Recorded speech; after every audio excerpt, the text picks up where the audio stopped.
देखिए भिन्न का बात करता है, भिन्न को इंग्लिश में हम लोग फ्रैक्शन बोलते हैं। क्या बोलते हैं जी? फ्रैक्शन। क्या बोलते हैं? क्या बोलते हैं? फ्रैक्शन। क्या बोलते हैं? हिंदी में क्या बोलेंगे? भिन्न। होता कैसा है? ऊपर में एक संख्या लिखा रहता है और नीचे में एक संख्या लिखा रहता है। ऊपर वाले को अंश बोलते हैं और नीचे वाले को हर बोलते हैं। इंग्लिश में ऊपर वाले को न्यूमरेटर और नीचे वाले को डिनोमिनेटर कहा जाता है। ये क्या होता है? ये भिन्न ऐसा ही दिखाई देता है, ठीक है। क्या बोलते हैं? भिन्न इसी प्रकार का दिखाई देता है। क्या होता है? भिन्न ऐसा दिखता है हमारा। अब भिन्न जो हमारा होता है ना, भिन्न कुछ विशेष बात नहीं है। भाग तो पढ़वे किए हैं, भाग पढ़े ना, डिवीजन।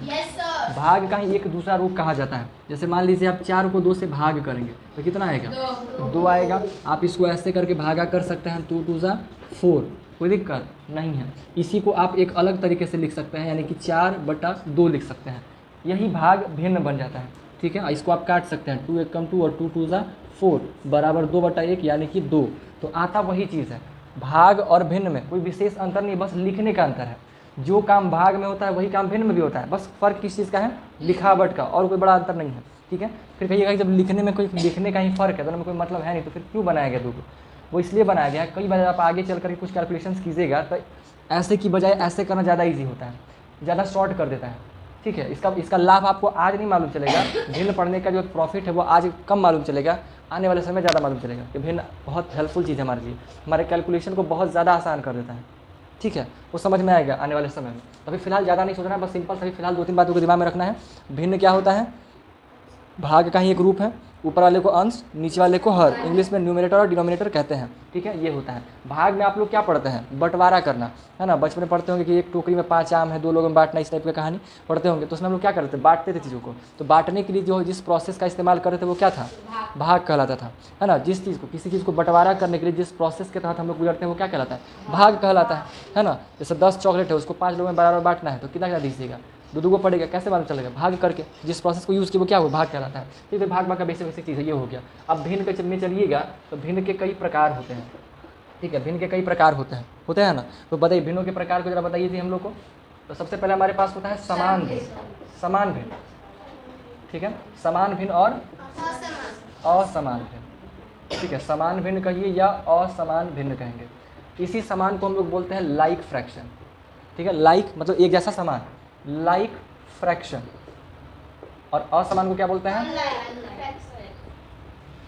Unlike fraction. तो लाइक फ्रैक्शन में क्या होता है ना, जिसका हर सेम रहेगा उसको लाइक फ्रैक्शन कहते हैं। जैसे 1/5, 2/5, 3/5 एटसेट्रा, आगे बढ़ जाइए। इस सब को हम लोग लाइक फ्रैक्शन कहते हैं। और जिसका डिनोमिनेटर सेम नहीं रहेगा उसे हम लोग असमान भिन्न कहते हैं। जैसे 1/5, 3/6, कुछ भी हो सकता है, 4/7, ये सब का सब जो है ना अनलाइक फ्रैक्शन है। 2/9, ये सब का सब अनलाइक फ्रैक्शन है, ठीक है। ये हो गया लाइक फ्रैक्शन, ये हो गया अनलाइक फ्रैक्शन। उसके बाद जो है, अब ये लाइक अनलाइक तो हो ही गया, इसमें कोई दिक्कत तो है नहीं। अब इसके बाद भिन्नों के प्रकार में आगे बढ़िएगा तो एक होता है सम भिन्न, ठीक है। एक होता है सम भिन्न और दूसरा को क्या बोलते हैं? विषम भिन्न।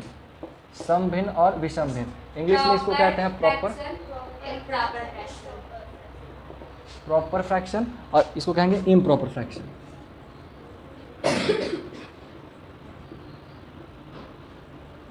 ठीक है, प्रॉपर फ्रैक्शन और इम्प्रॉपर फ्रैक्शन। प्रॉपर फ्रैक्शन में क्या होता है ना, प्रॉपर फ्रैक्शन में नीचे वाला ऊपर वाले से बड़ा होता है, मतलब अंश जो होता है वो हर से छोटा होता है, ठीक है। मतलब कि अगर कोई भिन्न आपका ऐसे लिखा हुआ है 2/3, 4/5, 6/9, इस तरीके का जो भिन्न लिखा हुआ, इसमें से क्या हुआ, जो ऊपर जो अंश है वो हर से बड़ा है, फिर छोटा है, अंश जो है वो हर से छोटा है, इसको हम लोग क्या बोलेंगे? प्रॉपर फ्रैक्शन या कि सम भिन्न कहेंगे, ठीक है, सम भिन्न कहेंगे। और जिस भिन्न का ऊपर वाला बड़ा नीचे वाला छोटा रहेगा उसको हम लोग क्या बोलेंगे? विषम भिन्न कहेंगे, ठीक है। तो इसमें घुसिएगा तो 9/4 हो गया, 7/3 हो गया, 8/5 हो गया, ये सब को हम लोग कहते हैं विषम भिन्न। ये 4 भिन्न का मतलब समझ में आया? समान भिन्न जिसका सारा का सारा हर समान, समान भिन्न। सारा का सारा का हर असमान रहेगा तो असमान भिन्न, ठीक है। सम भिन्न जिसमें नीचे वाला बड़ा यानी कि हर अंश से बड़ा होगा, सम भिन्न कहेंगे। और जिसमें हर यानी अंश हर से बड़ा होगा, मतलब ऊपर वाला नीचे वाले से बड़ा होगा, ठीक है। अंश जो होगा हर से बड़ा है तो वो हमारा विषम भिन्न कहलाएगा, और जिसमें अंश हर से छोटा होगा तो हमारा सम भिन्न कहलाएगा। कोई दिक्कत नहीं है। अभी जो विषम भिन्न देख रहे हैं ना, ये विषम भिन्न को ही हम लोग एक और तरीके से लिखते हैं। इस विषम भिन्न जैसे कि 9/4 है तो 9/4 को ही आप क्या करते हैं, ये देखिए 4 से भागा कीजिए 9 से, तो 4 दूनी कितना होगा 8, 1 बच गया, क्या बचा 1 बच गया।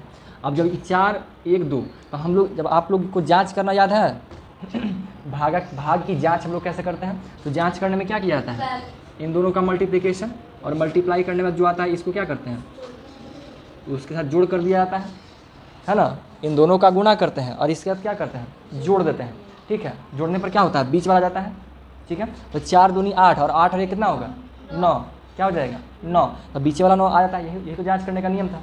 तो इसी चीज़ को देखिए क्या करते हैं हम लोग 4 गुने 2 प्लस 1, जांच करने के लिए यही काम करते हैं कि नहीं करते हैं, बस इसी को लिखने का एक ढंग बदल गया। इसमें हम लोग क्या किए ना, ये दो आया, 2 को आगे रख देते हैं और जो जिससे भागा कर रहे हैं ना उसको नीचे रख देते हैं, और जो शेष बचा है उसको ऊपर कर देते हैं। जो शेष बचा ना उसको ऊपर रख दिए, जो शेष बचा यानी देखिए इन दोनों को हमें गुना करना है तो इधर तिरछा तिरछी कर दिए, ठीक है। अब इसी को गुना में हम इस भागा के रूप में इसी को का 2 को हटाइए गायब कीजिए, 1/4 का है लिखा गया, क्योंकि हम लोगों को एक से ही जो 4 है, 1 जो बचा है अभी इसके आगे हम भाग कर सकते हैं कि नहीं कर सकते हैं, 1 को भाग कर सकते हैं जी 4 से, तो 4 से जब 1 को भागा कर सकते हैं तो हम इसके आगे भाग नहीं कर रहे हैं, भाग यहीं स्टॉप कर दिए हैं, हमारी मर्जी। जैसे समझिए इस चीज़ को, जैसे हम वापस यहाँ दिखाते हैं, मान लीजिए 4 है और 11 है, इसको हम भागा कर रहे हैं, ठीक है। ध्यान से सुनिएगा, इंपॉर्टेंट चीज़ है, बहुत बड़ा नहीं है बट थोड़ी चीज़ें पता रहेगा, अच्छी बात है। इसको 2 बार लगाइएगा कितना आएगा 8 आएगा, घट के कितना आएगा 2, तो यहाँ के बाद हाँ 8 3 आएगा 3, ठीक है 3 आएगा। अब ये जो 3 आएगा तो अब इसके आगे भागा हो सकता है नहीं हो सकता है, हो सकता है। हम दशमलव डाल के इसको 30 करें और फिर हमारा भागा हो सकता है, इसमें कोई दिक्कत है, लेकिन हमारी मर्जी, हम दशमलव के आगे भागा नहीं डालेंगे, हम नहीं करेंगे, ठीक है। लेकिन भागा तो करना है, और अगर करना होगा भागा तो हम लोगों को 4 को किससे भागा, 3 को भागा करेंगे 4 से 3 को 4 से भागा करेंगे, यानी कि हमको भागा करना है किसको, 3 को करना है 4 से। हम ऐसा लिख सकते हैं, नहीं लिख सकते हैं, 3 को जहाँ 3 लिखा हुआ है ना, तो भागा जब करेंगे तो 4 से 3 को ना भागा करेंगे। हम लोग क्या ढूंढेंगे कि 4 के पहाड़ा में 3 आ जाए, नहीं आएगा दशमलव डाल के इसको 0 करेंगे, बड़ा करेंगे, संख्या को बड़ा बनाएंगे, 30 हो जाएगा। फिर जो यहाँ लिखा हुआ है उसी की ना तलाश करेंगे इसके पहाड़ा में, ठीक है। 4 7 28 लगाएंगे, फिर आगे जाके आपका काम बढ़ेगा। तो हम लोग अब इसके आगे भागा नहीं कर रहे हैं, भागा को स्टॉप कर दिए हैं, भागा रोक दिए हैं। तो भागा रोक देने से क्या हो जाएगा, 4 और 3 को भागा करना है, तो 3/4 इसको यहाँ लिखें, तो इसी को हम लोग यहाँ ऐसे लिख सकते हैं 3/4,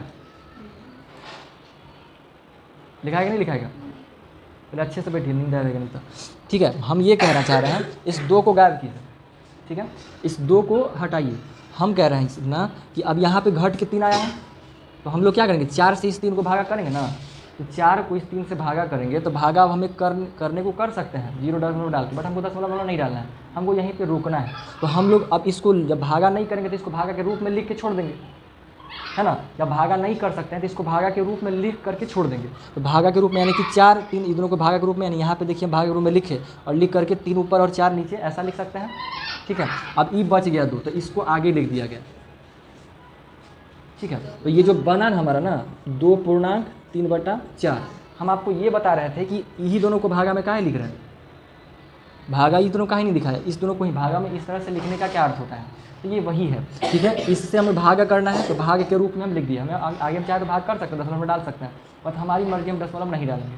हम क्या करेंगे इसको यहीं पे स्टॉप करेंगे, यहीं पे स्टॉप करेंगे, तो इसको जिस भागा है तो भागा के फॉर्म में लिख के छोड़ देंगे सर, तो ये वही हुआ, भागा के रूप में यहाँ पे लिखा के रह गया, ठीक है, बता समझ में। तो बस ये हो गया। तो यहाँ पे हम क्या करेंगे, यही विषम भिन्न को, यहाँ पे ये विषम ही भिन्न तो हुआ, इसी विषम भिन्न को हम लोग इस रूप में लिख देंगे, जिससे एक अलग भिन्न का नाम दिया जाता है, जिससे हम लोग कहते हैं क्या, मिश्रित भिन्न कहते हैं। क्या बोलेंगे इंग्लिश में, मिक्स्ड फ्रैक्शन। तो इसमें क्या लिखना होता है, बस इस फॉर्म में लिखते हैं 2.2/5 3.1/4, इस तरीके की चीज़ों को लिखा जाता है। मतलब इसी विषम भिन्न को एक और तरीके से लिखते हैं, जिसे हम लोग क्या बोल रहे हैं, मिश्रित भिन्न कहते हैं। ये बात समझ में आया, ठीक है। ये भिन्नों का प्रकार है, इनमें कोई दिक्कत है। इसके अलावा और कोई और भिन्न में देखिएगा तो वही एगो होता है तुल्य भिन्न, तुल्य, इसको हम लोग इंग्लिश में कहते हैं इक्विवेलेंट, इक्विवेलेंट फ्रैक्शन, ठीक है। जैसे मान लीजिए 1/2 लिखा गया, तो 1/2 है, तो 1/2 के बराबर ही जैसा में कोई और भिन्न लिखा जा सकता है, हाँ। अगर आप 1/2 को ही 1/2 में सेम संख्या से ऊपर और सेम संख्या से नीचे गुना कर दीजिए तो आ जाएगा 2/4। तो ये जो 1/2 हो गया, ठीक है, 2/4 हो गया, ये दोनों एक दूसरे का इक्विवेलेंट फ्रैक्शन है। क्या कहलाएगा? इक्विवेलेंट फ्रैक्शन कहलाएगा, मतलब दोनों बराबर है, दोनों तुल्य भिन्न कहलाएगा। दोनों एक दूसरे के बराबर है। तुल्य का मतलब क्या होता है? बराबर। तुल्य का मतलब बराबर होता है, समझे? तुल्य का मतलब क्या होता है? बराबर होता है। ये तुल्य है, तुल्य मतलब हिंदी में उसको बराबर कह दीजिए। तो इसको इस तरीके से बनाता है, जैसे आप एक और लीजिए, 1/2 है, इसको ऊपर भी 3 से नीचे भी 3 से गुना कर दीजिए तो आएगा 3/6। तो ये जो 3/6 आया, 1/2, 2/4, 3/6, ये सब का सब तीनों के तीनों इक्विवेलेंट यानी कि तुल्य भिन्न है। सारा का सब तुल्य भिन्न कहलाएगा। बात है समझ में? ये सब का सब तुल्य भिन्न है, ये सब आपस में बराबर है। तुल्य भिन्न बनाने का तरीका क्या है? ऊपर नीचे सेम संख्या से गुना कर दीजिए, जो बनेगा वो तुल्य भिन्न कहलाएगा। ठीक है, मान लीजिए अगर कोई अलग सा भिन्न आप लेते हैं, लिखे हुए हैं 2/5, इसका तुल्य भिन्न आपको मालूम करना है तो ऊपर नीचे सेम संख्या से गुना कर दीजिए। मान लीजिए ऊपर भी 3 से गुना कर दिए और नीचे भी 3 से गुना कर दीजिए, तो 3 दूनी 6 और 5 दिया 15, 6/15 आया ना, तो 6/15 जो है वो 2/5 का तुल्य भिन्न। ठीक है, 6/15 जो है वो 2/5 का क्या है? क्या है जी? नहीं बात क्या बोलेंगे इसको? तुल्य भिन्न कहेंगे। ठीक है, तो 2/5 और 6/15 ये दोनों क्या है? आपस में बराबर कहलाएगा। यही आपका तुल्य भिन्न का कॉन्सेप्ट होता है। बताया समझ में? समझ में आया? पता चला क्या होता है तुल्य भिन्न?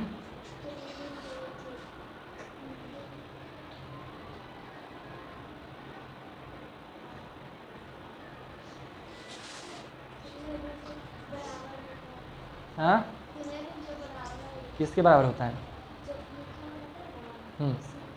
ठीक, आप बताइए।